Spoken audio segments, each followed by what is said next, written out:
आपली संस्कृती, आपले संस्कार सदा राहू दे आपल्या सोबत। भारताच्या महान ग्रंथांचे आणि काव्यांचे संपूर्ण संकलन सबस्क्राइब करा तिलक। प्रभू, रामेश्वर नावाची व्याख्या सांगायची कृपा करावी। रामस्य ईश्वर यः सा रामेश्वरः। जो रामाचा ईश्वर आहे तो रामेश्वर आहे। उमा, माझ्या रामप्रभूची चतुराई पाहिलीस? कशी आपल्या वाक्पटुत्वाने रामेश्वरची व्याख्याच बदलून टाकली। मग खरी व्याख्या काय आहे स्वामी? रामः ईश्वरो यस्य सा रामेश्वरः। अर्थात राम ज्याचे ईश्वर आहेत तोच रामेश्वर आहे।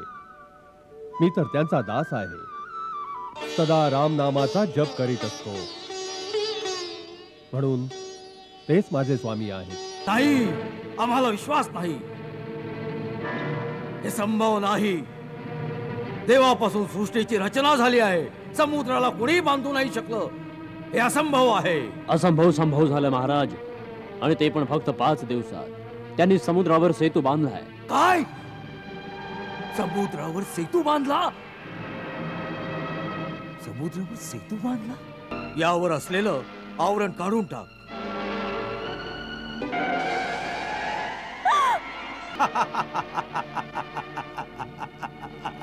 सुंदरी, ही शाप देण्याची वेळ नाही, ही तुझ्या माझ्या मिलनाची वेळ आली आहे।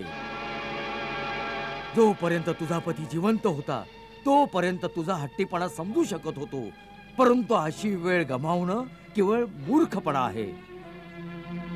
आता तू इथून जाऊही शकत नाहीस, आणि जो तुला वाचवायला आला होता तोही मारला गेला। आता उरलेलं आयुष्य जोगिनीप्रमाणे या वृक्षाखाली घालवणं ही कसली बुद्धिमत्ता?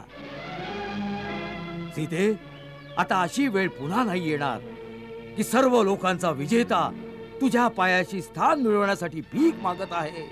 हे काय? हे काय चमकत आहे? ढगांशिवाय वीज कशी चमकू शकेल, तीही दक्षिण दिशेकडून?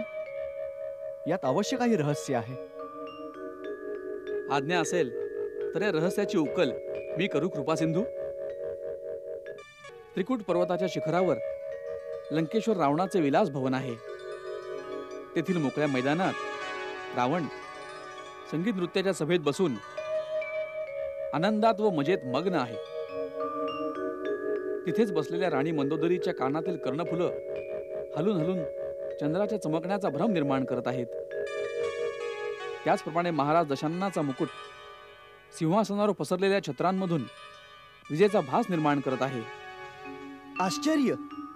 शत्रू आपले सैन्य दलाबरोबर विशाल सैन्य ओलांडून लंकेच्या सीमेपर्यंत येऊन पोहोचलाय। कोणत्याही क्षणी लंकेवर आक्रमण होऊ शकतं। डोक्यावर युद्धाचे ढग फिरतायत, आणि लंकापती निर्भय निश्चिंत होऊन आनंदात मजेत मग्न आहेत। परम आश्चर्य! वीरवर लक्ष्मण, हे जे तो करत आहे ती रावणाच्या रणनीतीची एक चतुर चाल आहे। यात रणनीतीची काय चाल असू शकते? यावरून हे सिद्ध होतं की आपल्या येण्याची सूचनाही त्याला मिळाली नाहीये। पूर्ण सूचना आहे। आपलं एक पाऊल पुढे पडतं, त्याला त्याच वेळी त्याची सूचना मिळते। म्हणून आपण लंकेला पोचल्यावर तो चिंतारहित असल्याचे प्रदर्शन करतो आहे, ज्यामुळे शत्रूच्या हृदयावर त्याची भीती पसरते। तिकडे लंकेच्या प्रजेला युद्धाची भीती वाटत नाही, त्यामुळे आपल्या आचरणातून असे प्रदर्शित करतो आहे जणू नर वानरासारख्या वैऱ्यांचं त्याला काहीच महत्व नाही। त्याच्या चेहऱ्यावर असल्या चढाईमुळे काहीच फरक पडत नाही। या प्रदर्शनाचा हाच अर्थ आहे। तरी सुद्धा आपण त्याला इशारा हा दिलाच पाहिजे। शूरवीरांचा नियम आहे की शत्रूला सावधान करून त्याच्यावर हल्ला करावा। लक्ष्मण, काय? माझा धनुष्य बाण घेऊन ये। जशी आज्ञा दादा।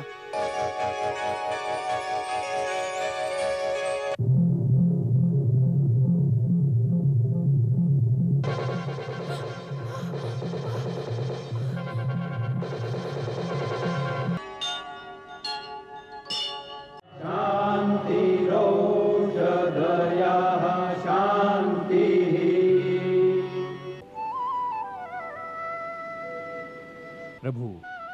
आपल्या आराध्य देवाच्या कृपेने आणि आपल्या आशीर्वादाने समुद्रावर 100 योजनांचा सेतू बांधण्याचं कार्य सफलतेने पूर्ण झालं आहे.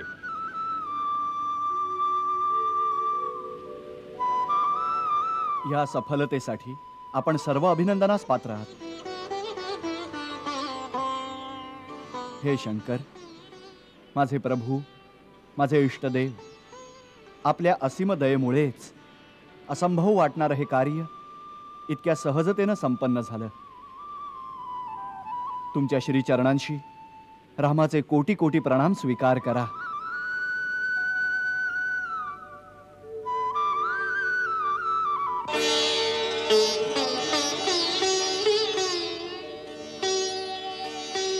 माझी अजून एक विनंती स्वीकार करा भोलेनाथ.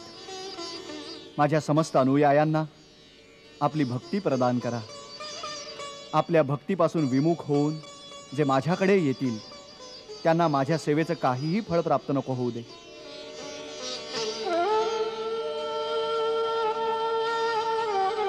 प्रभू, आपली अनंत नावं आहेत.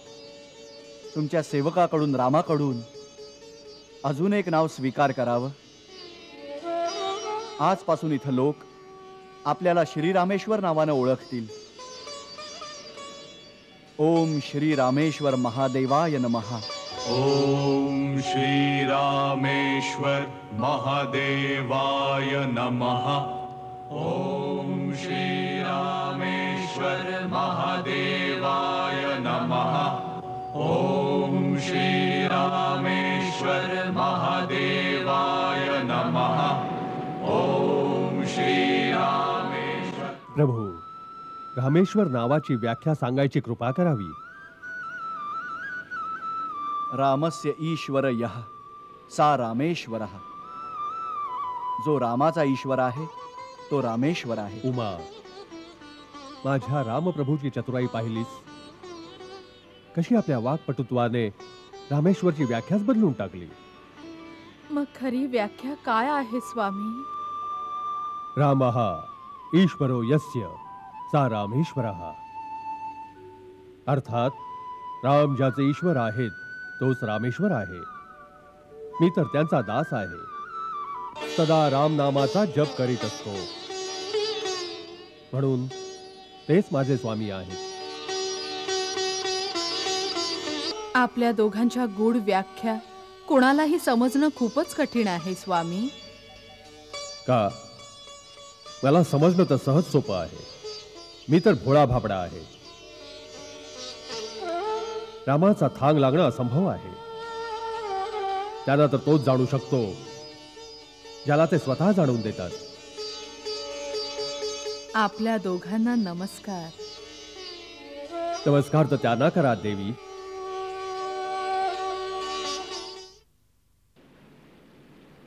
महाराज सुग्रीव आणि समस्त वानर वीरांनो, नलनील यांचं कौशल्य आणि आपणा सर्वांच्या अद्भुत साहस आणि सहकार्यानं 5 दिवसात हे असंभव कार्य संपन्न झालं आहे.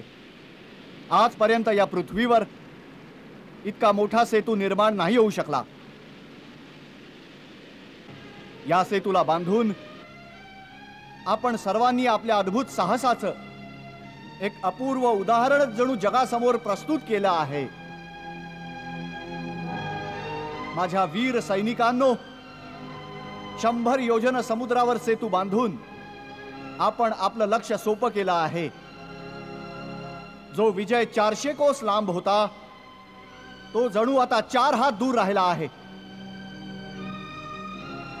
समुद्रावर बनवलेला सेतू आपल्याला आवाहन करत आहे की बलिदानी वीरांनो, या आणि या सेतूला पार करून पुढे जा आणि पृथ्वीवरून अनीती, अधर्म आणि अनाचाराचा अंत करून टाका. माता चंडिका भवानीचं नाव घेऊन हर हर महादेव गर्जना करत, शत्रूच्या नाशाची गर्जना करत हा सेतू पार करून टाका. हर हर महादेव, हर हर महादेव, हर हर महादेव, हर हर महादेव. प्रभू, सेतूवर सर्वप्रथम आपले चरण पडू देत.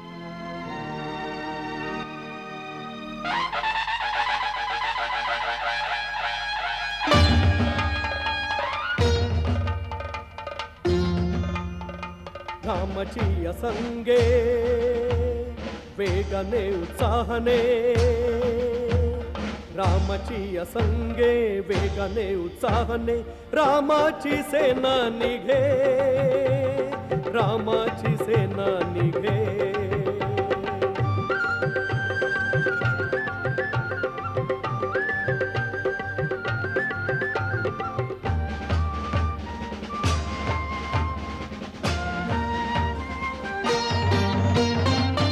लंकेमध्ये पोचू आम्ही हा महासागर ओलांडुनी, हा महासागर ओलांडुनी, हो सफल अभियानामध्ये स्वप्न से साकारण्या, स्वप्न से साकारण्या, पाप नीतीचा अंत होऊनी धर्माचा जयकार हो, धर्माचा जयकार हो, विजयी होतील रामचंद्र हे, रावण ही हरणार हो, रावण ही हरणार हो, रामावर विश्वास हो, रामाचा आधार हो, रामावर विश्वास हो, रामाचा आधार हो, कल्याण राम करी, रामाची सेना निघे, रामाची सेना निघे, रामाची सेना निघे। नाही, आम्हाला विश्वास नाही, हे संभव नाही। देवापासून सृष्टीची रचना झाली आहे, समुद्राला कुणी बांधू नाही शकलं, हे असंभव आहे। असंभव संभव झालं महाराज, आणि ते पण फक्त 5 दिवसात। त्यांनी समुद्रावर सेतू बांधलाय। काय? समुद्रावर सेतू बांधला? समुद्रावर सेतू बांधला? समुद्रावर सेतू बांधला?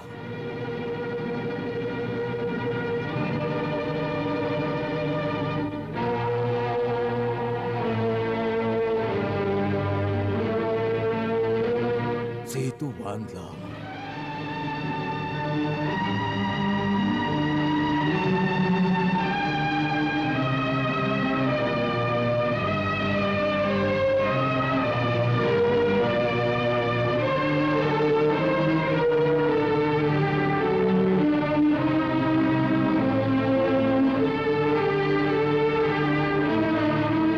राम लंकेत पोहोचला आहे। ही बातमी सीतेपर्यंत पोहोचेल त्यापूर्वी सीता माझी झाली पाहिजे। क्षमा करा महाराज, जोपर्यंत राम जिवंत आहे सीता आपल्याला नाही स्वीकारणार।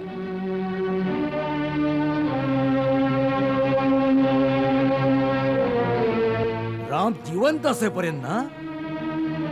ठीक आहे, त्याचा उपाय आज लंकेश्वर करेल।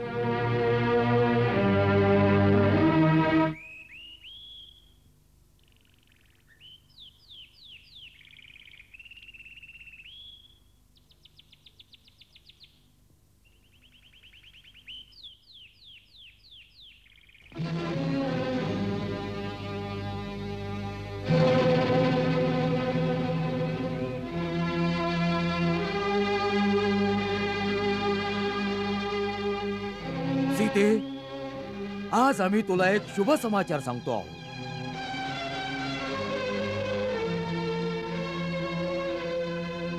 समाचार नाही ऐकणार? सुंदरी, शुभ समाचार हा आहे की तुझी बंधनं तुटली आहेत, तू आजपासून मुक्त झालीस।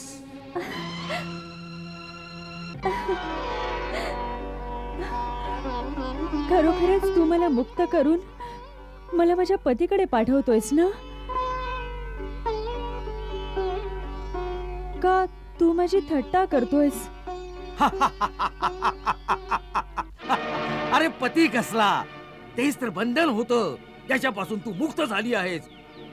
सीते, सुंदरी, जोपर्यंत पती जिवंत होता तुझ्यावर पतिव्रता धर्माचं बंधन होतं, आम्ही त्याला संपवून टाकलं आहे।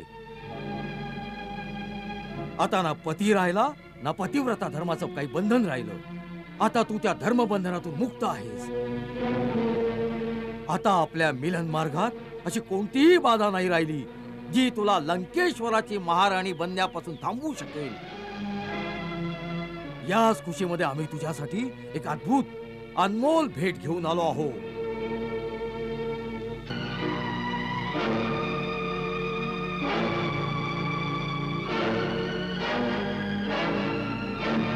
त्रिजटा, काय महाराज? भेटीची थाळी राजराणींच्या समोर ठेव.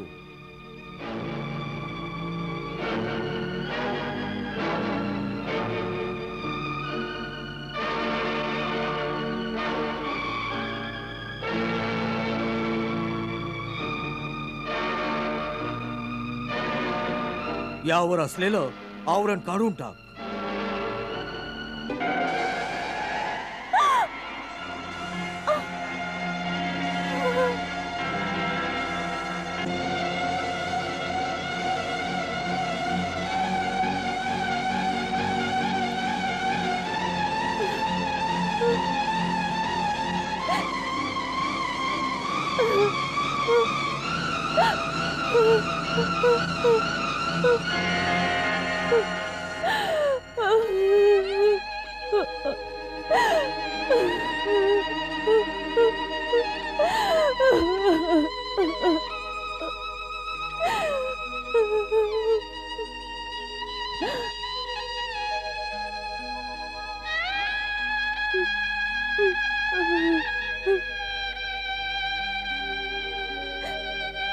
स्वामी, माझ्याकडून नक्कीच काहीतरी चूक झाली असेल, म्हणून आपण हे जग सोडून जाताना मला आपल्या बरोबर नाही घेऊन गेलात.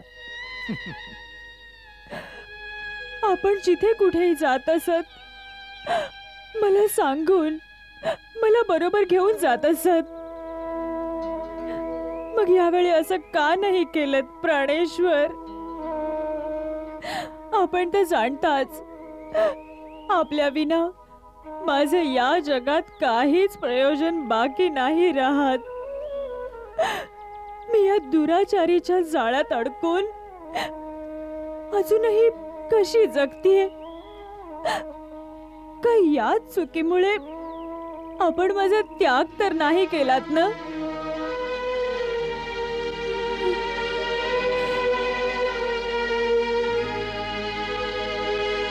पापी,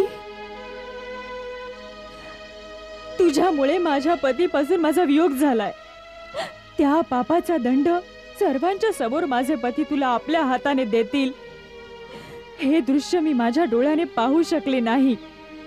परंतु मला माझ्या पतीपासून वेगळं केल्याबद्दल तुला भीषण दंड तुला अवश्य मिळेल. हा माझा शाप आहे. सुंदरी, ही शाप देण्याची वेळ नाही, ही तुझ्या माझ्या मिलनाची वेळ आली आहे. जोपर्यंत तुझा पती जिवंत होता तोपर्यंत तुझा हट्टीपणा समजू शकत होतो, परंतु अशी वेळ गमावणं केवळ मूर्खपणा आहे. आता तू इथून जाऊही शकत नाहीस आणि जो तुला वाचवायला आला होता तोही मारला गेला. आता उरलेलं आयुष्य जोगिनीप्रमाणे या वृक्षाखाली घालवणं ही कसली बुद्धिमत्ता? सीते, आता अशी वेळ पुन्हा नाही येणार की सर्व लोकांचा विजेता तुझ्या पायाशी स्थान मिळवण्यासाठी भीक मागत आहे. आता आपल्यामध्ये कोणतीही अडचण नाही. मेलेला तर निघून गेला, जो जिवंत आहे त्याचा हात धर, नाहीतर हे जीवन व्यर्थ होईल. हे जीवन व्यर्थ होईल हे तुला कोणी सांगितलं? याच्या नंतरही मी जिवंत राहीन. रावणा, पती पत्नीचं नातं एका जन्माचं नसतं. मी तर आता सुद्धा मृत्यू देवतेला बोलवून आपलं हे शरीर तिला सोपवून देईन. जसं हे शरीर श्री राम नाहीये त्याचप्रमाणे हे शरीर सुद्धा सीता नाहीये. राम आणि सीतेचे आपसातले जे संबंध आहेत ते या शरीरा पलीकडचे अनादी आणि परमगुण आत्मा आहेत. शरीर तर मिळण्याचं एकमात्र साधन आहे जे प्रत्येक जन्मात प्रत्येक लोकात वेगवेगळं असतं. म्हणून मूर्खा, तुझी ही याचना व्यर्थ आहे. सीता आणि राम कधी वेगळे झालेच नाहीत आणि कधीही वेगळे होणार नाहीत. हे शरीर राहील किंवा नाही राहणार. मला केवळ एवढंच आश्चर्य वाटतंय की जेव्हा श्रीराम हे शरीर सोडून जाऊ लागले असतील तेव्हा माझ्या आत्म्याला त्याचं भान का नाही झालं. प्रभू, माझी दृष्टी तर सतत आपल्या चरण कमलांना एका पहाऱ्याप्रमाणे बघत असते. तर मग या पहाऱ्याकडून अशी चूक कशी झाली. प्रभू, मला क्षमा करा. मला क्षमा करा प्रभू, मला क्षमा करा. महाराजांचा विजय असो. काय आहे? क्षमा करा महाराज. युवराज इंद्रजित आणि आपल्या मंत्रिमंडळाचे इतर सदस्य काही विशेष निर्णयासाठी आपली वाट पाहत आहेत. करू देत. युवराज इंद्रजितांनी सांगितलं आहे की विषय अत्यंत गंभीर आणि महत्त्वपूर्ण आहे. आपल्याला विनंती आहे की आपण त्वरित यावे.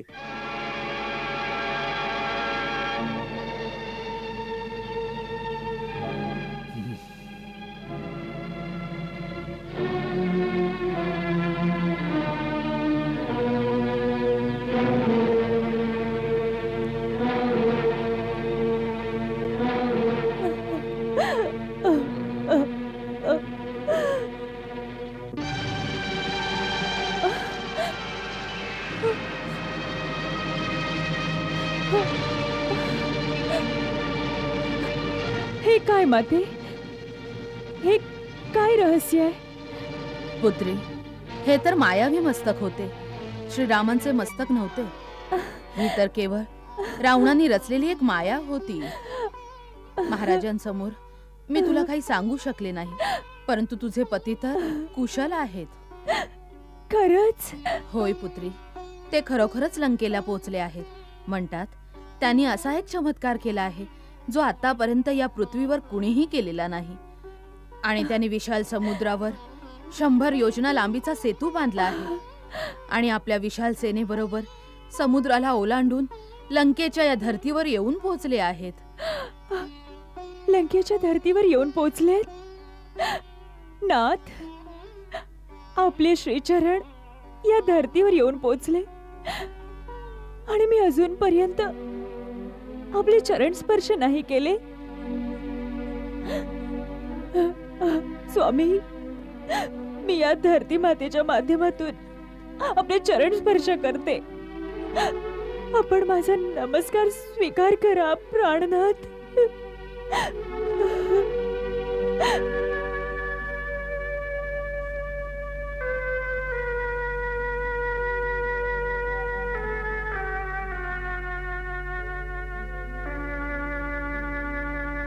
सीता, मी या धरतीवर जणू काही तुझा स्पर्श अनुभवत आहे. मला ही धरती जणू तुझा एखादा मूक संदेश पोचवत आहे. धरती माता, या नगरात कुठेतरी माझी सीता तुझ्या सोबत बसलेली असेल. ज्याप्रमाणे माझ्यापर्यंत तिचा स्पर्श पोचवला आहे त्याचप्रमाणे माझा एक संदेश तिच्या हृदयात स्पंदित करावा की सीते, आता मी आलो आहे.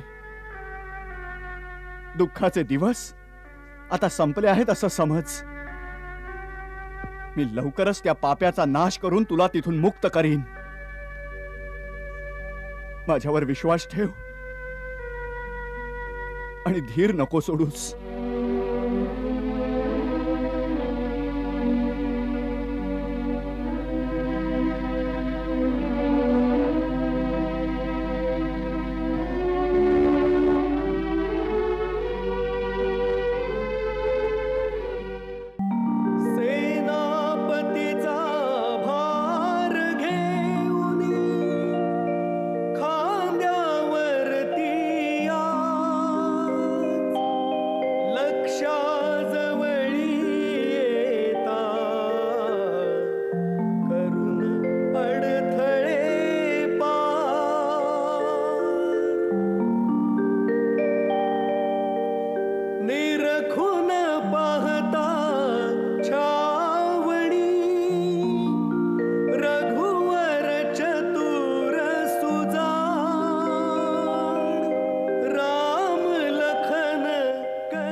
राम लखन करती अशी पर्णकुटी निर्माण.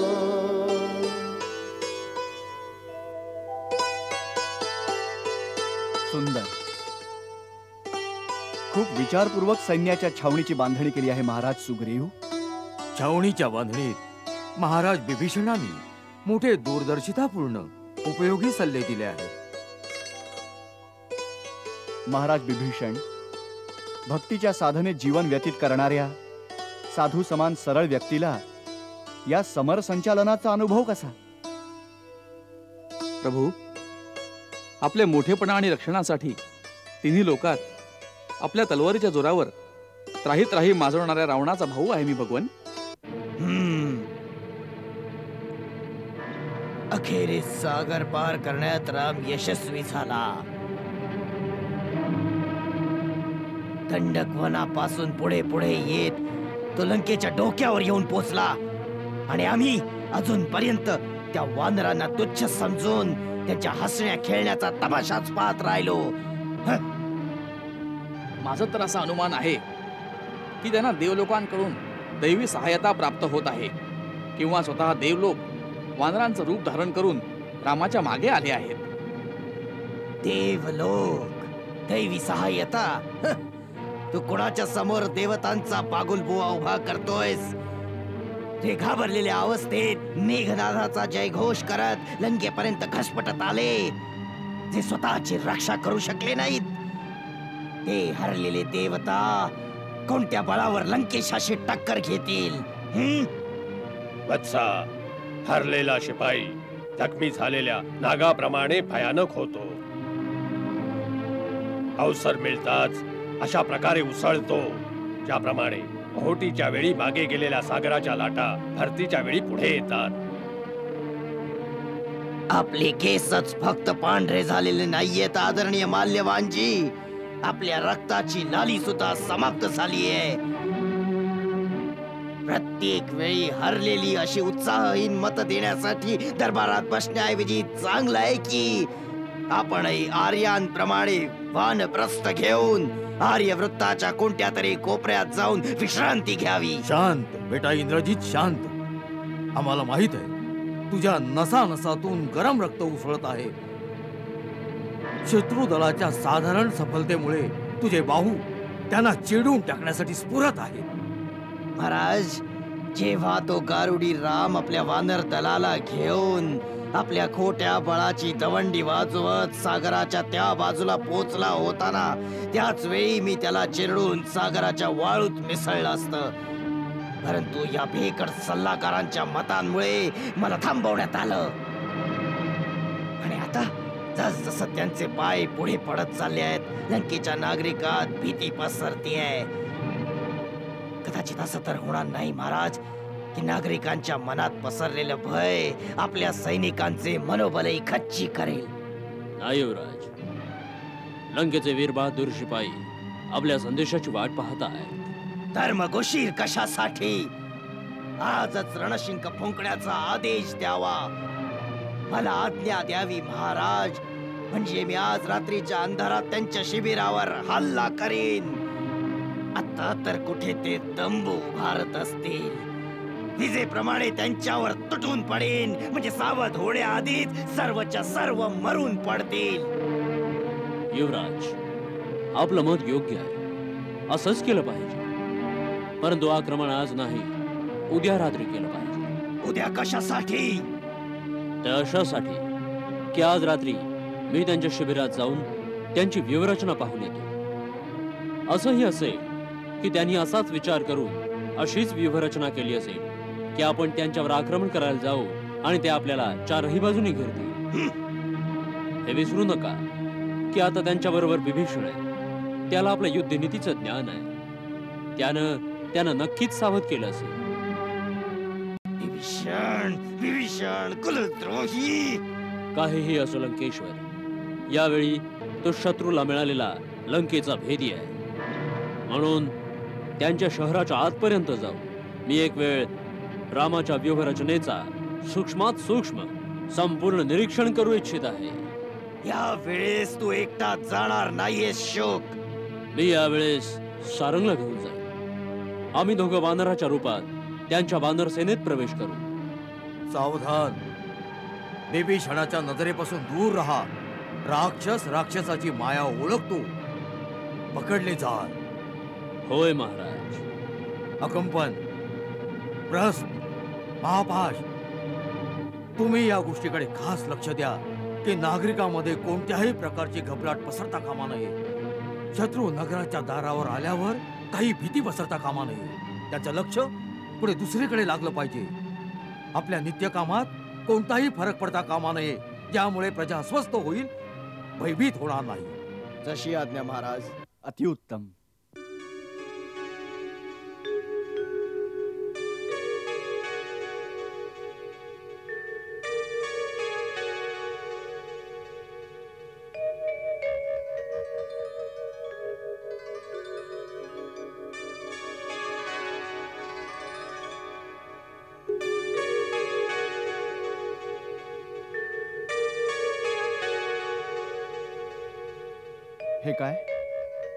हे काय चमकत आहे?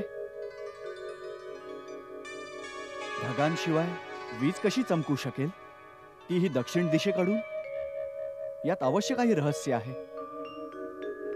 आज्ञा असेल तर या रहस्याची उकल मी करू कृपासिंधू. या मायावी स्थानाबद्दल आपणाशिवाय आणखी कोण जाणू शकतं लंकेश? वास्तवात गोष्ट अशी आहे की ना ही चमक चंद्राची आहे, ना हा चमचमाट विजेचा आहे. मग काय आहे? त्रिकूट पर्वताच्या शिखरावर लंकेश्वर रावणाचे विलास भवन आहे. तेथील मोकळ्या मैदानात रावण संगीत नृत्याच्या सभेत बसून आनंदात व मजेत मग्न आहे. तिथेच बसलेल्या राणी मंदोदरीच्या कानातील कर्णफुलं हलून हलून चंद्राच्या चमकण्याचा भ्रम निर्माण करत आहेत. त्याचप्रमाणे महाराज दशाननाचा मुकुट सिंहासनावर पसरलेल्या छत्रांमधून विजेचा भास निर्माण करत आहे. आश्चर्य! शत्रू आपल्या सैन्य दलाबरोबर विशाल सैन्य ओलांडून लंकेच्या सीमेपर्यंत येऊन पोहोचलाय. कोणत्याही क्षणी लंकेवर आक्रमण होऊ शकतं. डोक्यावर युद्धाचे ढग फिरतायत आणि लंकापती निर्भय निश्चिंत होऊन आनंदात मजेत मग्न आहेत. परम आश्चर्य! वीरवर लक्ष्मण, हे जे तो करत आहे ती रावणाच्या रणनीतीची एक चतुर चाल आहे. ह्यात रणनीतीची काय चाल असू शकते? यावरून हे सिद्ध होतं की आपल्या येण्याची सूचनाही त्याला मिळाली नाहीये. पूर्ण सूचना आहे. आपलं एक पाऊल पुढे पडतं, त्याला त्याच वेळी त्याची सूचना मिळते. म्हणून आपण लंकेला पोचल्यावर तो चिंतारहित असल्याचे प्रदर्शन करतो आहे, ज्यामुळे शत्रूच्या हृदयावर त्याची भीती पसरते. तिकडे लंकेच्या प्रजेला युद्धाची भीती वाटत नाही.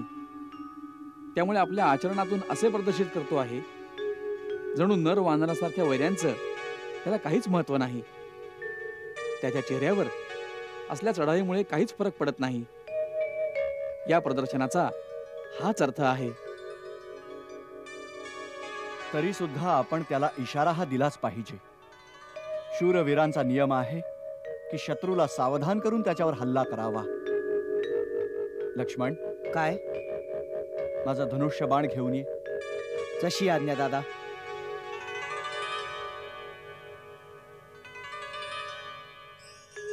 धनुष्य बाणानं काय करणार रघुकुल शिरोमणी? काही नाही, त्याला फक्त सावध करणार. त्याला इतकंच सांगणार की मी लंकेत आलो आहे.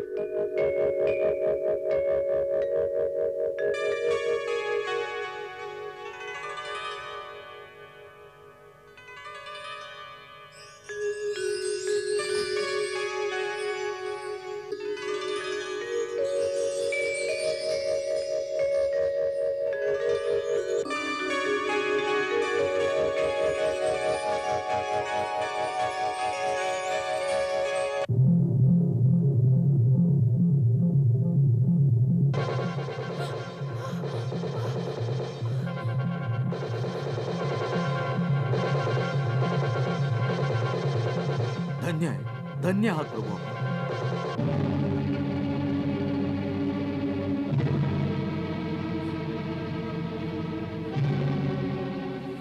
पार्वतीपती, हे शूरपाणी, हे महादेव, रक्षण करा, रक्षण करा शिवशंभो.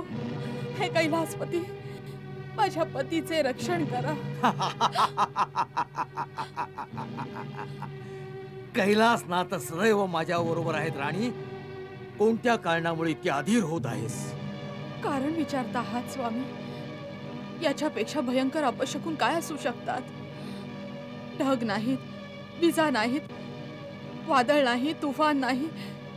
श्रीरामांच्या शिबिरातून मंदोदरी, तू पण आमच्या शत्रूला श्री लावायला लागलीस. क्षमानाथ, पण त्याच पडावाच्या दिशेने एक झंझावात चाला, आपल्या आनंदात मजेत विघ्न आणणारा. माझे कर्णफूल कापून आपल्या डोक्यावरून हा मुकुट पाडून गेला, आणि आपण म्हणता आहात काही झालंच नाही म्हणून. अगं वेडे, मस्तकाचं पडणं ज्याच्यासाठी शुभ सिद्ध झालं आहे, मुकुटाच्या पडण्यामुळे काय वाईट होणार त्याचं? आपण कितीही हसण्यावर न्या स्वामी, परंतु मी आपली धर्मपत्नी आहे. आपल्या चांगल्या वाईट प्रत्येक कर्माची सन्मानाची सहभागी आहे. माझ्या विनंतीचा स्वीकार करा. हे शकुन चांगले नाही आहेत. रघुनाथाशी विरोध सोडा नाथ. मयदानवाच्या मुली, मस्तक कापून खांद्यावर कैलास पर्वत उचलणाऱ्या महाभट रावणाची पत्नी इतक्या साध्या गोष्टीला घाबरते? राम मायापतीला आपल्या मायेचे तंत्रमंत्र दाखवत आहे. हे तंत्रमंत्र नव्हेत महाबली, हा अवश्य रामाचा बाण होता. जरी बाण असला तरी काय झालं? जोपर्यंत उंट पर्वताखाली नाही आला तो करत आहे. अजून त्यांनी दशाननाच्या चंद्रहास खड्गाची चमक नाही पाहिली. ब्रह्मास्त्र, नागपाश, इंद्राकडून पळवलेली अस्त्र, मायावी शूराशी सामना केलेला नाही. आण माझा मुकुट, घालतो मला.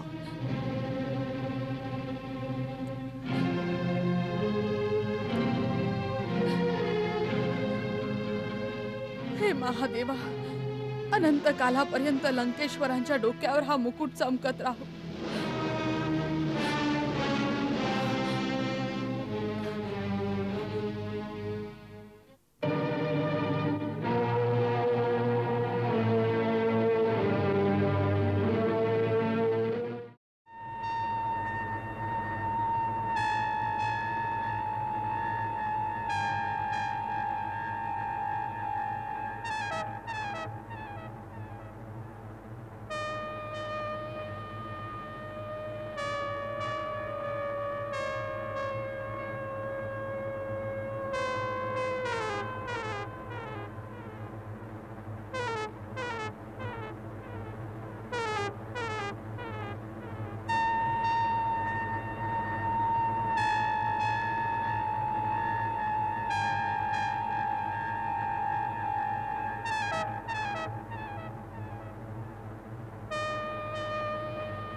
कुरुक्षेत्राला चारही बाजूने घेरलाय.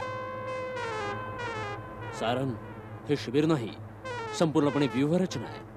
कोणत्याही बाजूने आक्रमण केलं तरी पूर्ण शिबिराला घेरताच नाही येणार.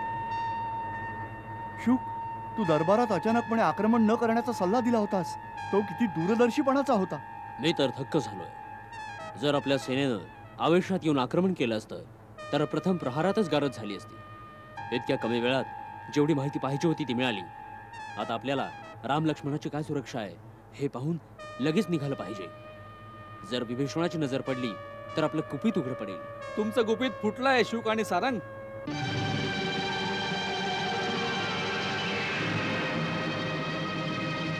मायेने वानर सैनिकांचे रूप धारण करून सुद्धा तुम्ही विभीषणाच्या नजरेतून वाचू नाही शकलात.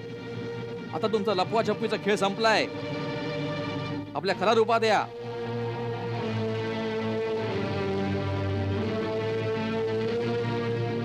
पकडा या दोघांना.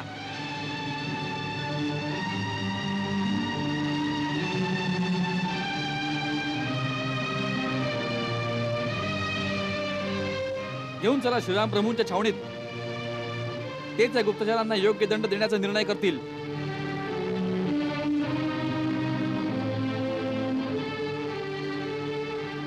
आपल्या आज्ञेचं पालन होईल प्रभू. श्रीराम प्रभूंचा विजय असो. यावं महाराज बिभीषण, आसनावर बसावं. काय विशेष आहे बंधू? आज आपल्या शांत चेहऱ्यावर उत्तेजना दिसत आहे. श्रीराम प्रभूंच्या समोर घेऊन या दोघांना.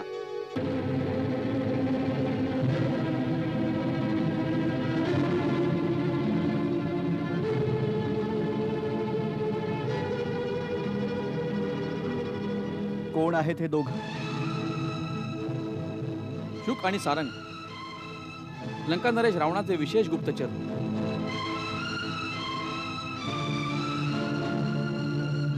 हे गुप्तचर म्हणून आपल्या छावणीत आपले रहस्य जाणण्यास आले आहेत.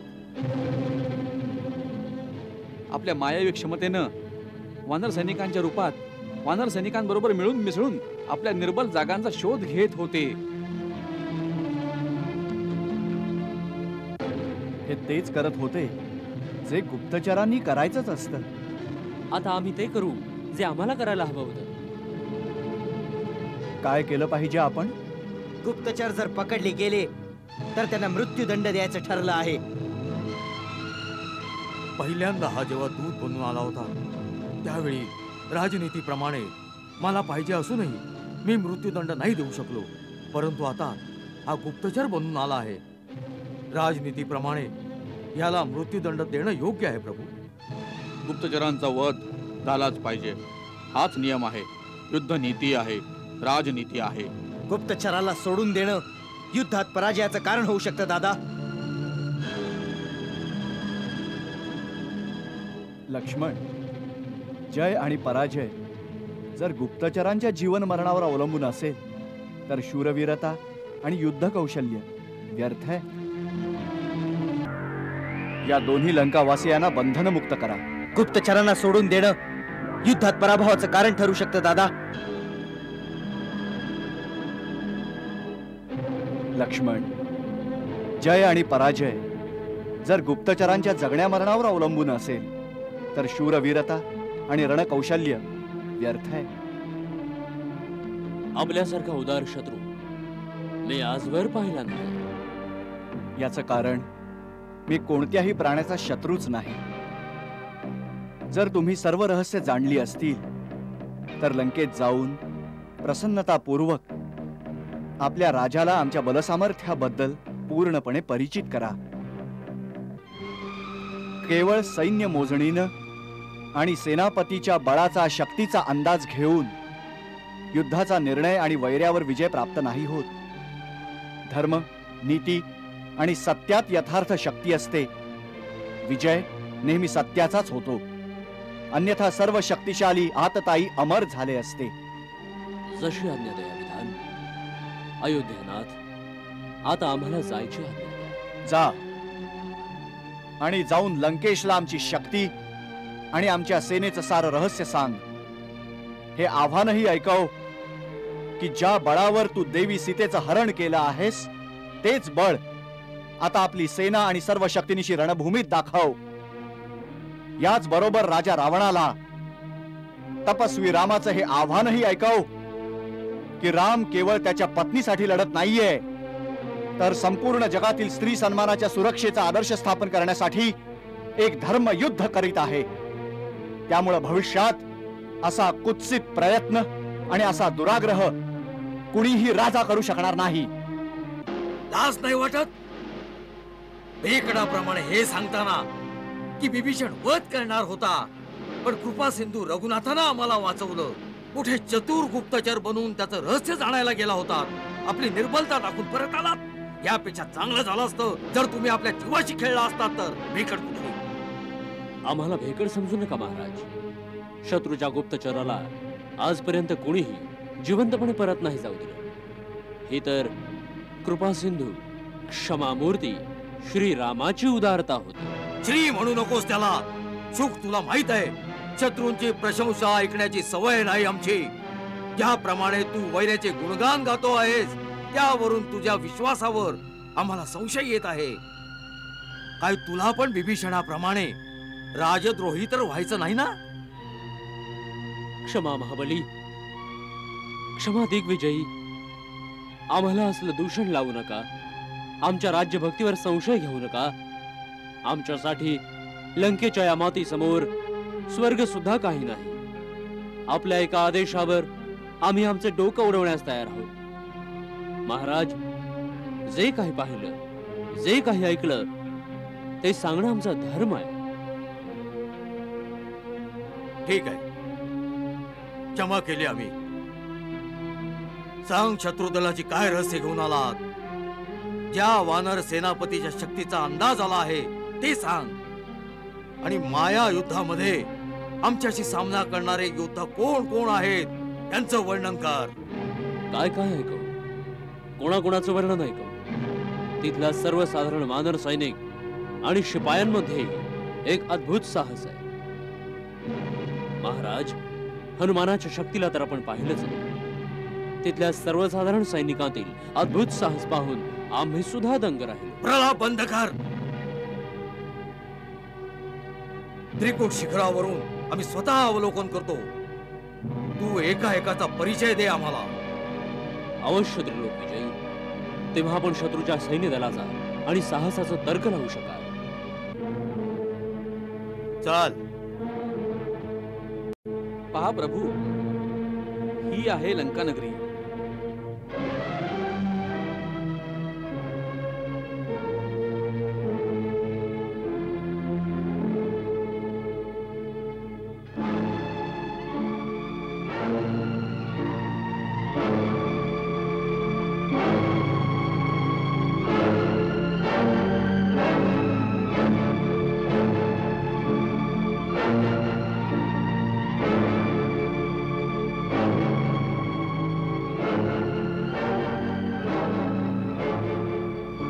विश्वकर्मा रचित, कुबेरा द्वारा सुसज्जित, सुवर्ण जडित लंकापुरी. ही तर जणू अलकापुरीवरही मात करीत आहे.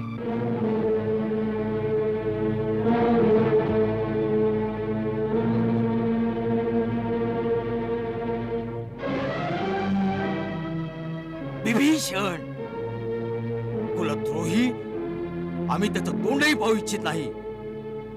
आणखी त्याच्याबरोबर कोण आहेत? किष्किंधा नरेश, सूर्यपुत्र सुग्रीव आणि त्यांच्या बरोबर लक्ष्मण, आणि ते आहेत श्रीराम. जी म्हणू नकोस. राम राम राम. तो गोपुरावर कोण आहे हो?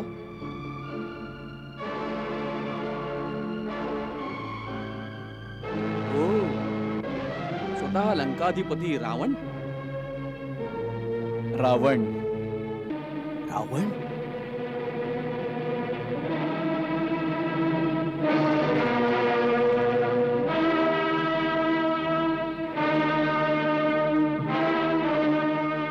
काय हाच सीतामातेला घेऊन गेला होता? नराधम, याला पृथ्वीवर राहण्याचा काही अधिकार नाही. मी आत्ताच याला यमपुरीत पोचवून टाकतो.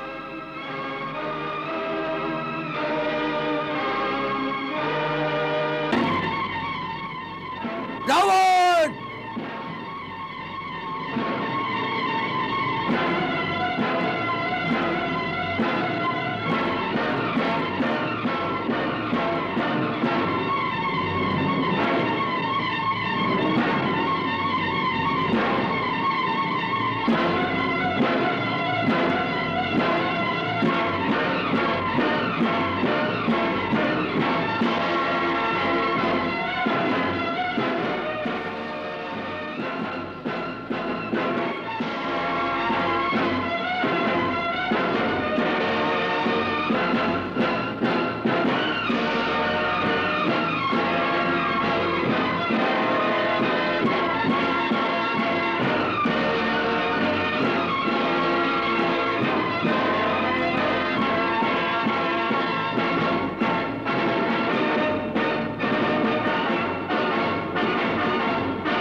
सुग्रीव मित्रा, हा कसला हातताईपणा, हा कसला बालिशपणा? प्रभू, त्या नरपिशाच नराधमाला पाहून मी माझ्यावर ताबा नाही ठेवू शकलो ना. साहसाची साकार मूर्ती वीरवर, तुझ्या या असामान्य साहसानं आम्हाला सर्वांना चिंतेत टाकलं. महाबली, आता कधीही अशा प्रकारचं कठीण साहस करून स्वतःचे प्राण संकटात नको घालूस. मी माझ्या मनाच्या व्यथेचं वर्णन कसं करू प्रभू? माता सीतेला पळवून नेणाऱ्या त्या आतताई पाप्याला पाहून माझ्या नसानसातून वीज चमकली. माझा राग अनावर झाला. मी वेड्यासारखा झालो प्रभू. मित्रा, तू आमचा राजा आहेस. केवळ तू हरल्यामुळे आम्ही सर्वजण पराजित झालो असतो. आपल्या धर्मयुद्धावर अधर्माचा विजय झाला असता. तुला कोणतंही पाऊल न विचारता किंवा सल्ला न घेता उचलता कामा नये. प्रभू, पुन्हा अशी चूक नाही होणार प्रभू. आता युद्ध अटळ आहे.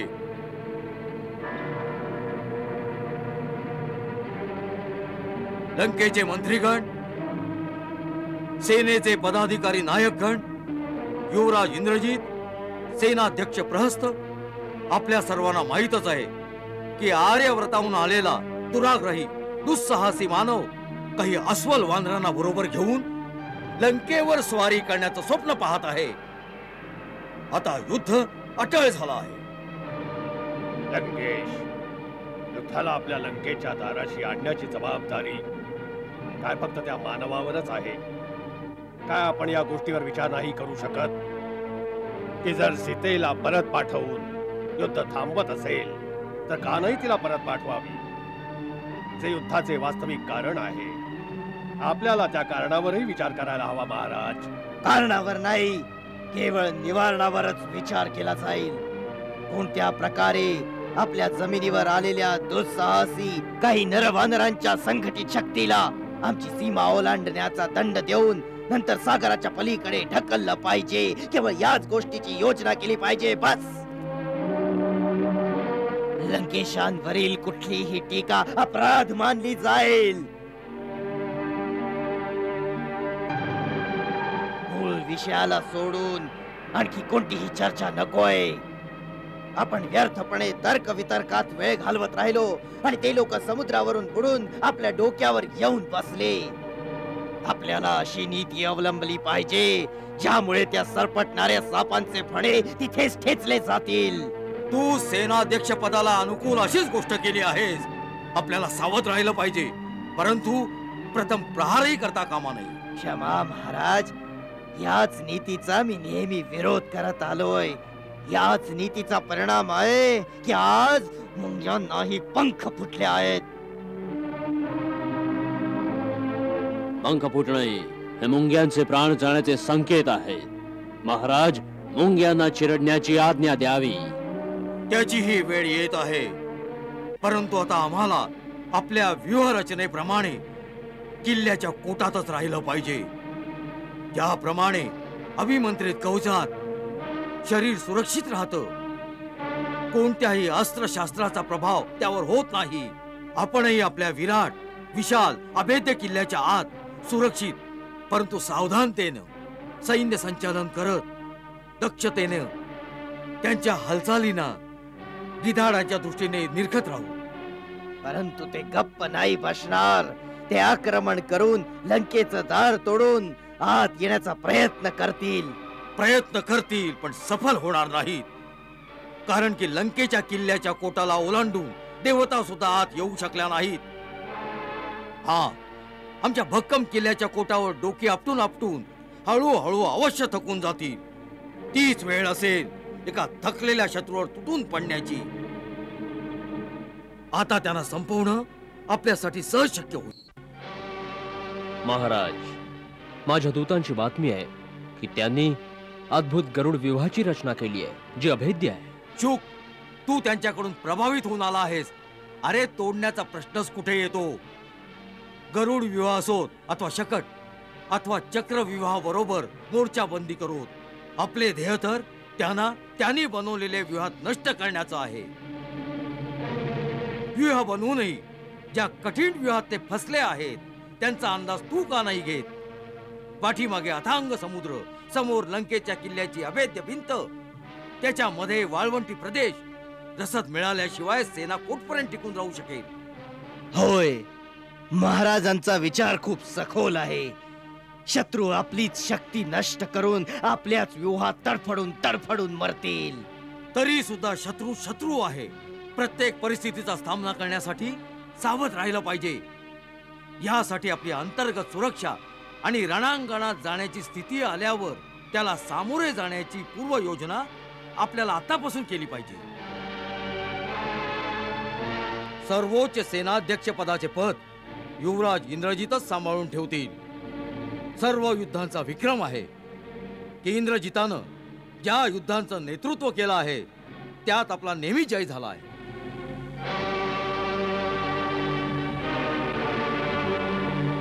मी आज प्रतिज्ञा करतो की मी आपल्या पूर्वजांच्या निष्ठेवर आणि लंकेच्या प्रतिष्ठेसाठी माझे प्राणही पणाला लावेन. या सर्वोच्च पदाच्या प्रतिष्ठेवर मी जिवंत असेपर्यंत आच येऊ देणार नाही. वीर इंद्रजित, तिन्ही लोकात लंकेचा गाजावाजा आणि राक्षसांचा दबदबा तुझ्यामुळेच बनला आहे. मेघनाथ, तूच रावणाच्या विशाल कपाळावर मुकुट बनून शोभत आहेस. पुत्रा, तुझ्याशिवाय मी अपूर्ण आहे. सर्वोच्च सेनाध्यक्ष पदावर राहून सुद्धा पश्चिम द्वारावर आपले सेनाध्यक्ष आणि सेनेबरोबर तू स्वतः राहा. पश्चिम द्वार अत्यंत महत्वपूर्ण आहे. असंच होईल महाराज. आपल्या पूर्वेकडील तटावर जे लंकेचं प्रमुख द्वार पण आहे तिथे राजकुमार प्रहस्त आपल्या ताब्यातील सेनेसह उभे राहतील.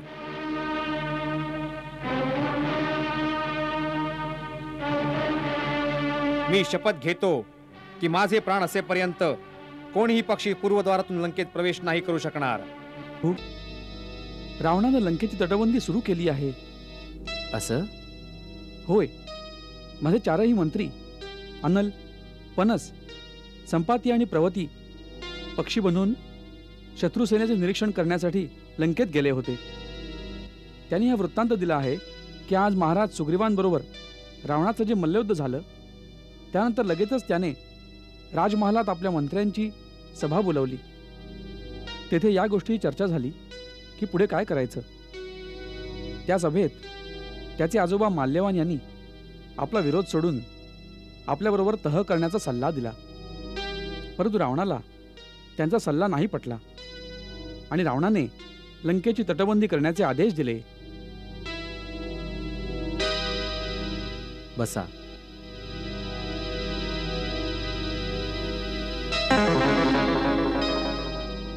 तो काय विचार करतो? तो प्रथम आक्रमण करणार का आमच्या आक्रमणाची वाट पाहणार? त्याने जी व्यूहरचना केली आहे त्यातून असं वाटतं की तो विचार करतो की प्रथम आपण आक्रमण करावं, ज्यामुळे आपली शक्ती आणि संघटनेचा पत्ता लागेल.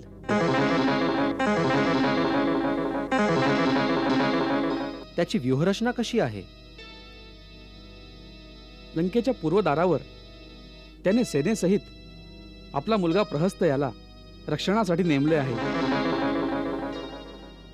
दक्षिणेचं दार महाबली महापार्श्व आणि सेनापती महोदरांच्या संरक्षणात आहे.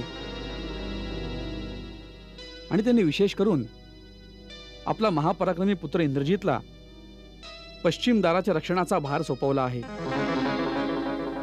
आणि स्वतः रावण गुप्तचरांचे प्रधान शुक आणि सारंग इत्यादी राक्षसांबरोबर उत्तरदारावर उभा राहिला आहे. या व्यूहरचनेचा अर्थ आपण काय समजता? माझ्या विचारात रावण हा विचार करतो की जेव्हा आम्हाला आमचे गुप्तचर हे सांगतील की दक्षिण दारावरील मोर्चा कमजोर आहे, तेव्हा आपण नक्कीच आपल्या सेनेच्या अधिक भागासहित त्या दारावर आक्रमण कराल. त्या आक्रमणामुळे आपली युद्धनीती, सेना संचालनाच्या पद्धती याची माहिती होईल. मग हेही होऊ शकतं, जर आपण सर्व शक्ती त्या दारावर लावली तर दुसरा मोर्चा कमजोर होऊन जाईल. त्या अवस्थेत शक्यता आहे की इंद्रजित आपला पश्चिम दरवाजा उघडून बाहेर पडेल आणि दक्षिण दिशेला लढत असलेल्या आपल्या सेनेवर पाठीमागून आक्रमण करेल. मग महापार्श्व आपला दरवाजा उघडेल. त्या दोघांच्या मध्ये अडकून आपल्या सेनेचा विनाश होऊ शकतो. परंतु जर आपलं आक्रमण इतकं तीव्र आणि वेगवान झालं की पहिल्याच हल्ल्यात आपण दक्षिण दार तोडून पुढे जाऊ शकलो, तर काय नगरावर आपला अधिकार होऊ शकतो? नाही. का? कारण नगराच्या ठीक मध्यभागात रावणाचा एक प्रमुख सेनापती विरूपाक्ष अस्त्रशस्त्राने सुसज्जित एका विशाल सेनेसह अशाच वेळेची प्रतीक्षा करत उभा आहे.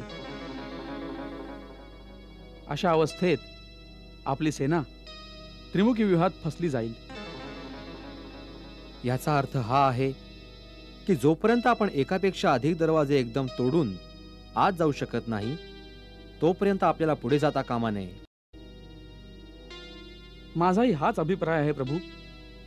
महाराज बिभीषण, या समाचारासाठी आम्ही आपले आणि आपल्या गुप्तचर मंत्र्यांचे आभारी आहोत. माझी आज्ञा आहे की सूर्योदय झाल्यावर बालीपुत्र अंगद पुरेशा सेनेसहित दक्षिण दारावर महापाश आणि महोदराचा सामना करेल. वायुपुत्र हनुमान पश्चिम दार तोडून सेनेसहित प्रवेश करेल आणि इंद्रजितशी सामना करेल. लंकेच्या पूर्व दारावर वानरश्रेष्ठ नील रावणपुत्र प्रहस्तशी टक्कर देईल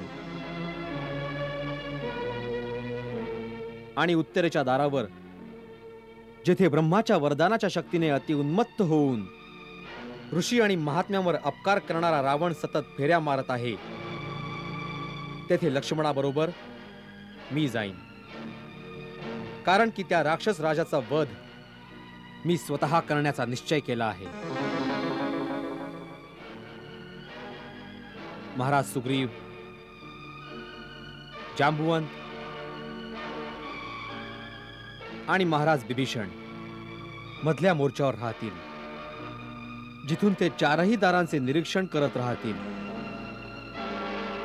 सेनेचा 1/4 भाग अस्त्रशस्त्राने सुसज्जित होऊन शिबिरातच राहील. ज्यांना युद्धात थकलेल्या दमलेल्या सैनिकांचे स्थान घेण्यास केव्हाही बोलावले जाईल. लक्ष्मणा, बोला. महाराज सुग्रीव, प्रभू.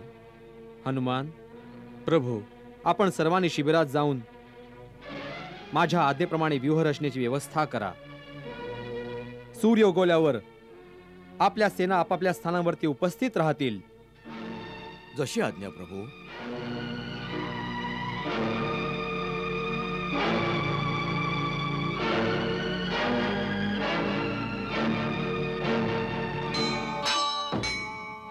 दोन्हीकडे होताशी तया तयारी महासंग्रामाची, तयारी महासंग्रामाची. एकीकडे बळ राक्षसी, दुसरीकडे सेना रामाची, दुसरीकडे सेना रामाची. निज स्वामीना जयकारुनी संचालना सेना निघे, संचालना सेना निघे. रणपूर्ण होता हे प्रभू, निज कामनेचे यश मिळे, निज कामनेचे यश मिळे. रणपूर्ण होता हे प्रभू, निज कामनेचे यश मिळे, निज कामनेचे यश मिळे.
सेनेच्या वेगवेगळ्या तुकड्या आपापल्या निश्चित स्थानावर नियुक्त आहेत. आपले युद्धपती आणि सेनापती आपल्या आपल्या सांगितलेल्या ठराविक मोर्चावर आपल्या आज्ञेच्या प्रतीक्षेत आहेत. आपला इशारा मिळते क्षणी आक्रमण सुरू होईल. आता आपण निश्चित करा, पहिला हल्ला कोणत्या बाजूने होईल. महाराज सुग्रीव, आमच्या मनात एक विचार आहे. आक्रमण करण्याआधी रावणाला एक शेवटची संधी दिली जावी. ह्याच्या अगोदर आपले वीर योद्धे या सुंदर नगरीचा विनाश करून टाकतील. जर रावण सीतेला सन्मानपूर्वक परत करून मला शरण येईल तर मी त्याला क्षमा करेन. क्षमा करायची दादा? त्या पाप्याला ज्याने जगदंबेप्रमाणे पवित्र सीता मातेला पळवलं, देवांना हानी पोचवली आणि आपल्या पित्या समान महात्मा जटायूंचा निर्दयतेने वध केला. लक्ष्मण, नाही दादा, ज्याने माझ्या देवतुल्य भावाच्या मनाला दुःख दिलं आहे त्याला मी क्षमा करण्यास संमती नाही देत. लक्ष्मणा, शास्त्र सांगतं की सामर्थ्यवानाला क्षमेचा गुण सोडून नाही चालत. दयाच वीराची शोभा असते. देवगुरु बृहस्पतींनी राजनीतीचे शिक्षण देताना सांगितले आहे की स्वतःच्या क्रोधाला प्रदर्शित करताना, कोण्या एका व्यक्तीला पापाचा दंड देताना जर त्याची प्रजा आणि निर्दोष प्राण्यांचा सर्वनाश होण्याची संभावना असेल तर वीरपुरुषाने स्वतःच्या क्रोधाला शांत करून क्षमेच्या गुणाला स्वीकारावे आणि शत्रूला आपल्या पापाचे प्रायश्चित्त करण्यास अवधी द्यावा. हाच राजधर्म आहे आणि हीच राजनीती आहे. प्रभो, ही योजना रजोचित पण आहे आणि धर्मोचितही. आता प्रश्न हा आहे की आपला दूत बनवून कोणाला पाठवलं पाहिजे. कारण की दूत असा असला पाहिजे जो परमबुद्धिमान हवा, परमवीर पण हवा. कारण की असा शत्रू कोणत्याही वेळी कपट करू शकेल. दादा, मग तर आपल्याला वीर हनुमानांना पाठवायला हवं. नाही. का? कारण शत्रू असंच समजेल की सर्व वानर सेनेत एकच वीर योद्धा आहे ज्याला वारंवार पाठवत आहेत. प्रभो, माझ्या मते युवराज अंगदला या कामासाठी पाठवलं जावं. अंगद, तू युवराज आहेस. तुला हे काम मंजूर आहे? प्रभू, इतके विद्वान ज्ञानवान असून सुद्धा मला यासाठी योग्य समजलात, माझं महाभाग्य. आपण माझा गौरव वाढवलात कृपानिधान. दूताची मोठी जबाबदारी असते अंगद. शत्रूला भरलेल्या सभेत आपल्या स्वामीचा संदेश ऐकवायचा आणि आपल्या मताशी सहमत करण्याचा, आपल्या स्वामीच्या शक्तीचे अशा प्रकारे वर्णन कर की आपल्या स्वामीचा मानही राहील आणि समोर ऐकणाऱ्याला आपला अपमानही वाटणार नाही. आत्मसंयम दूताचा सर्वात मोठा गुण आहे अंगद. प्रभू, ज्याच्या डोक्यावर वरदहस्त ठेवाल तो बुद्धी, विवेक, गुण, ज्ञान यांची खाण बनतो. कृपानिधान. तू काय उद्देश घेऊन चालला आहेस हे चांगल्या प्रकारे समज. रावणाने सन्मानपूर्वक सीतेला परत पाठवावे, रक्तपात आणि संघर्षाची वेळ येऊ नये, हाच उद्देश आहे आमचा. तू आमच्याकडून शांती दूत बनून जात आहेस बालीकुमार. शांती संदेश हा रामाचा घेऊन जा युवराज, एक अवसर द्या शत्रूला, वीरोचित हे काम, वीरोचित हे काम. मला आशीर्वाद द्या रघुनाथ. मी सफल होऊन आपल्या पायाशी परत येईन. दूताचे आणखीन एक कर्तव्य असते बालीकुमार.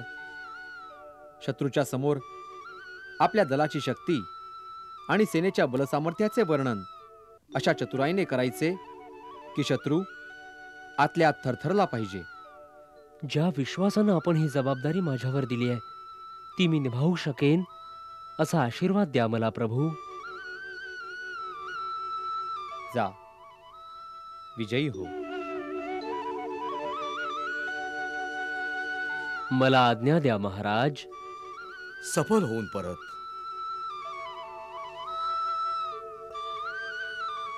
यशस्वी हो.